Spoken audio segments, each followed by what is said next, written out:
Hello everyone, be really welcome to my channel. It's Lingua, and in today's lesson we're going to study something about a to be verb but in Portuguese, okay? Because every time that we decide to study English here in Brazil, we always get stuck with the to be verb. So let's do the same but in Portuguese. The very first thing you have to know, and one of the most important, is that the to be verb in Portuguese has two different meanings. And what are they? Okay.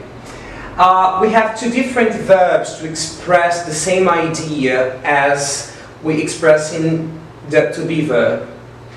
The two verbs are the verb ser, this is the infinitive of the to be, the verb ser, and the other one is the verb estar.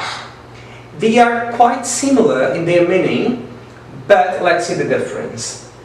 When you are using the verb ser, you are trying to refer to something that's more permanent, something that doesn't change easily. For example, if I'm talking about my nationality, for example, eu, this is the subject pronoun to me, eu sou, this is the conjugation for the first person of the verb ser, eu sou brasileiro.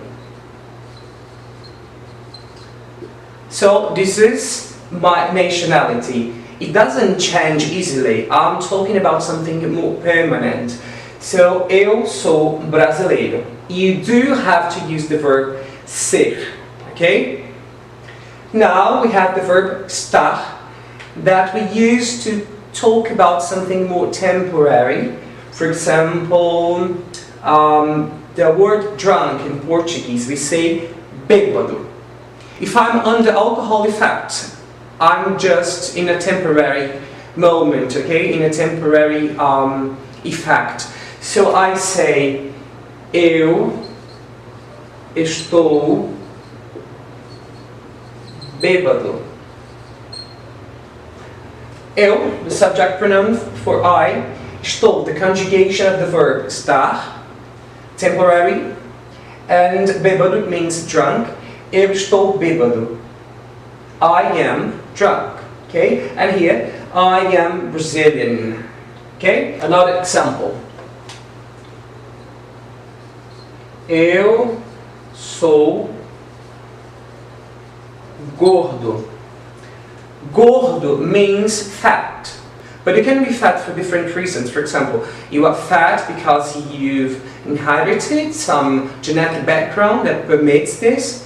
Or you can be fat just because you eat a lot and you don't exercise so much. So, one thing is a permanent thing that doesn't change that much, and another thing is something that is more temporary. For example, if I say, eu sou gordo, it means I'm naturally like this. But if you say, eu estou gordo, eu estou gordo, it means that I'm fat now, but maybe in the future I won't be. So one is more permanent and the other one is more temporary. I hope you understood that. So let's move forward. First of all, I want to introduce you all the subject pronouns, okay? The first one that refers to the first person is eu, okay?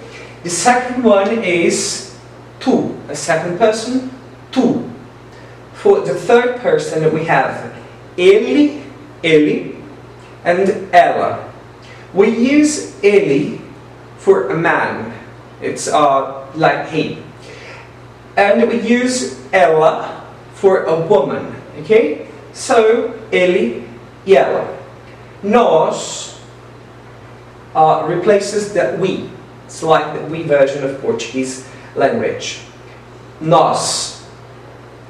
Vós, you, the plural version, and eles e elas. Eles e elas, like they, for the third person of plural. But here, eles for a group of men, and elas for a group of women. These are the subject pronouns. Then now let's conjugate the verb ser, ser. Eu sou, tu és,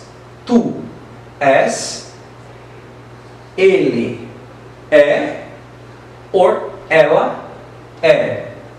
Nós somos, vós sois, and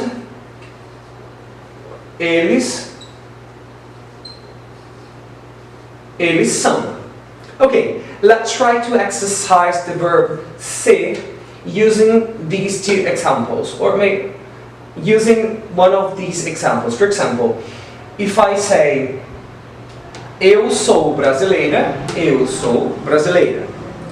tu és brasileira, nós somos brasileiros, ele é brasileiro, she is Brazilian, ela é brasileira, they are Brazilian. Okay? Now let's move forward and conjugate the verb estar. Eu estou, tu estás, eu estou, tu estás, ele está, or ela está, means he is and she is. Nós estamos, vós estáis, nós estamos, eles estão, or elas estão. Okay? So let's make a kind of reveal conjugating these two verbs. So, eu sou, tu és, ele é, ela é, nós somos, vós sois, eles são, elas são. For example, if we use this verb to refer to your nationality, maybe American, for example, we say in Portuguese, americano. Or maybe, if you are British, britânico. Or maybe, if you are Argentinian, argentino. So, for example, we could say, eu sou americano, tu és americano, ele é britânico, ela, because we are talking about a woman, so it has to agree with the gender, the feminine gender. So, Argentina, americana, britânica. Nós somos americanos, vós sois britânicos, eles são argentinos, and so on. Okay? So let's introduce you some different adjectives that will help us to build up some different phrases to conjugate the verb estar. They are alto, that means tall. Baixo, that means short. Rico, that means rich. Pobre, that means poor. Gordo, that means fat. And magro, that means thin. Okay, so alto, baixo, rico, pobre, gordo e magro. Okay, let's try to build up simple phrases that we use two different adjectives linked by a conjunction, like and, that in Portuguese we say e. Okay, so you can say eu sou magro e alto. Eu sou gordo e rico. Okay, so if I'm conjugating, I say eu sou alto e rico. It means I am tall and rich. This is the conjunction. It's linking the two adjectives, and you can practice like this, building up or making up some different examples. For example, ela é pobre e gorda. Ou nós somos brasileiros e pobres. Okay? So I want you to make some different examples like this using these adjectives or other ones if you know them. So I want you to write some different examples, write them down, and I'm going to correct them. Okay? So this is a simple class. I hope you liked it. If you liked it, please press the like button